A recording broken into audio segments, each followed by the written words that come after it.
I'd like to share with you one of the many retellings of one of my favorite stories. It goes something like this.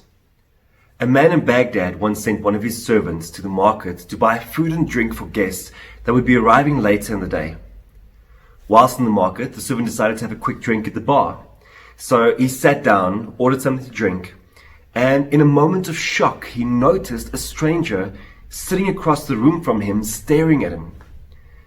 The stranger was Death herself. So he rushed out of the bar, back to the house. He recounted the story to his boss and asked if he could use one of the many horses to go to Samara, a place far enough away so that Death wouldn't find him there. His boss agreed, and he jumped on the nearest horse he could find. He rode and finally arrived in Samara. He checked into an inn, entered his room, closed the door, turned around, and there in the corner, waiting for him, was Death. So Death, obviously seeing the surprise and the horror on this man's face, said to him, "Well, you think you are surprised? Just imagine my confusion this morning when I saw you in the bar in Baghdad, knowing that I had an appointment with you tonight here in Samara." So this is a short tale about inevitability, specifically the inevitability of death.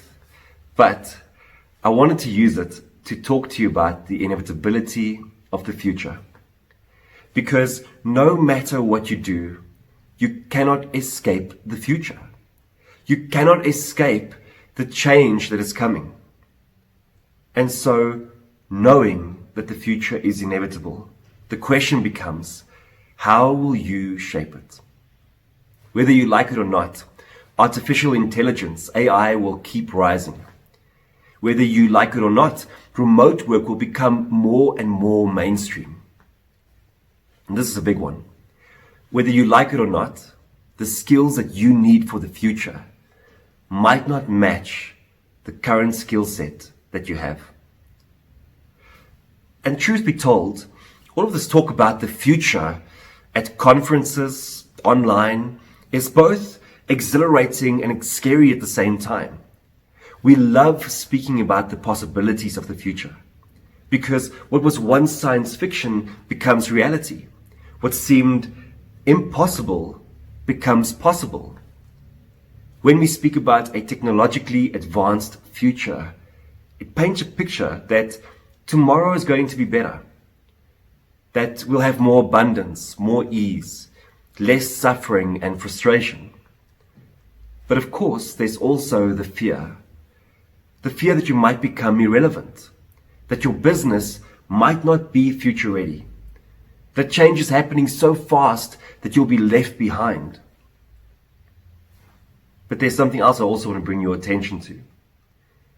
There's a danger in speaking about the future as something that seems like it's far off in the distance. The danger is that we buy into the idea of a future that seems to never arrive, that's always pushed down the road. And this leads us to procrastinating on the adoption of certain behaviors and mindsets today because we think they'll only become relevant at some mythical point in the future, when everything has changed, when the future has arrived. And that's simply not the case. It's the equivalent of the age-old proverb of procrastination that says, "I'll start my diet on Monday. Let me do every single other thing before getting to the things that are actually meaningful to me." All of this future stuff can wait while I figure out my life today. This belief creates a mode of operating that makes you very reactive to what's happening around you. You go about your day just putting out fires, just trying to get through the day, and you believe that the future can wait. Well, here's the reality. You are living the future. Right now, you are living in the world created by all of your yesterdays. Mark Strand said that the future is always beginning now. The future isn't building up to some big event. There won't be some great announcement that says the future has arrived. Instead, it creeps in every single day. inevitably, into your personal and professional life, inevitably, with or without you noticing it, inevitably. When we speak about the future, it usually lacks something that's quite pertinent to the motivation we need to get things done. It lacks a deadline. Even with deadlines, most people still procrastinate.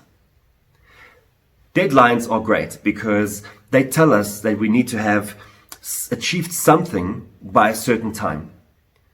In the build-up to this talk, I knew that there was a certain date when I had to have the talk ready, and a certain date when it would be delivered by. And because of that, I could create a plan of action that would allow me to bring my best to the table at the right time.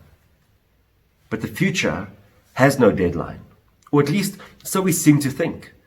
And so it's easy to do nothing, to talk about future-proofing yourself, to talk about the skills needed to thrive and to be successful in the future. And in fact, that's what people do all the time, is they talk and they talk and they talk about it. But when they get a moment to reflect, they realize that actually they are doing nothing today that prepares them for the inevitable tomorrow. And so I want to tell you that the future does have a deadline. It's the end of each and every day, when you have to account for what you have done today that's going to shape tomorrow. And that really brings us to the crux of what I wanted to tell you today. It's simply this. The future is not about what you are going to do tomorrow, that fictitious moment when the future arrives, but instead about what you are doing now. It means that if we say a mindset of agility, flexibility, and resilience is important for the future, what we are really saying is that it's important today. It means if we say prepare for the future, future-proof yourself, we mean do that today. Because the skills and the mindset that you need to be successful in the future are available to you today. For years, organizations spoke about this idea of being more digital. Yet they've been slow to drag digital into existence. Then COVID-19 came along, and within weeks we saw a major shift in how companies reorganize themselves in this digital world. The opportunity to accelerate, to innovate was always available to them. And similar chances are available to you today, but unfortunately, most often, we wait for things to fall apart. We let a catastrophic event initiate the change that we need to make in our lives. It doesn't have to be this way. You don't have to wake up one morning to realize that you are now a part of what Yuval Noah Harari calls the useless class. People who didn't reskill quickly enough to fill the new jobs created by technology. Change is available to you right now. But it requires you to go beyond thinking in glances about the future. When we think in glances, we simply glimpse at an idea, think that learning has happened, think that we've applied this to our lives, and then we simply move on. When we do this, we don't extract the essence of the idea. And what's even more, no real learning happens.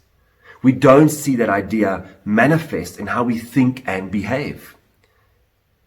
It's the difference between thinking deeply and thinking in glances, the same as looking at pictures of the Colosseum versus going to experience it in person, or reading reviews about food at a restaurant versus sitting down to eat the meal and to savor the smells and the tastes. If you think about it, the world is really set up in a way that promotes this kind of thinking. That's why we love 10-point and 20-point lists, because they feed our need for consumption, but they don't allow us enough time to reflect. And really, the reflection that is needed right now is whether you are doing things today that will shape your future in the best way possible. Are you undergoing an instant evolution? So many years ago, I worked as a physical therapist in intensive care units. And we often saw patients who suffered a myocardial infarction, a heart attack. And I'm going to simplify this a bit to make a point, but we usually saw two different types of patients. The first would have the heart attack, get into ICU, and while still in ICU, they'd ask us to unhook them from everything and take them outside for a smoke. And I found it really interesting that even though they just suffered this massive trauma, they were unwilling to part with lifestyle habits that probably contributed to where they found themselves in the moment. The second type of patient would overnight overhaul their entire life. They would start deepening relationships with friends and family.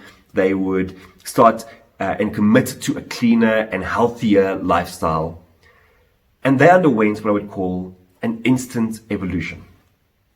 Evolution is typically something that's slow, but in this case, it was accelerated. It was very intentional. And these patients showed me that change is possible immediately and in the moment. You could undergo an instant evolution immediately. You can finish this TEDx talk and immediately change your mindset. You can leave this conference and immediately change your behavior. In fact, you need to. If you are going to keep up with all the changes that are happening in the world, you need to change. The question is, will you? And then, will you do it again and again and again? To sustain change, it's tempting to look at ways to hack, tweak, or optimize performance or behavior. But really, the success of how we change today to be ready tomorrow comes down to a quote that I heard from Sherman Alexie that really changed my life. The quote said, "He loved her, of course, but more than that, he chose her every single day." Choice was what made all the difference. The future never arrives, and it's always arriving. You are living the future today.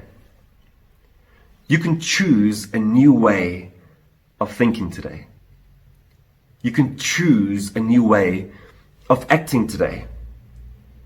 You can choose a new way of being today. And then my challenge to you is to choose it again, tomorrow and tomorrow and tomorrow, into perpetuity.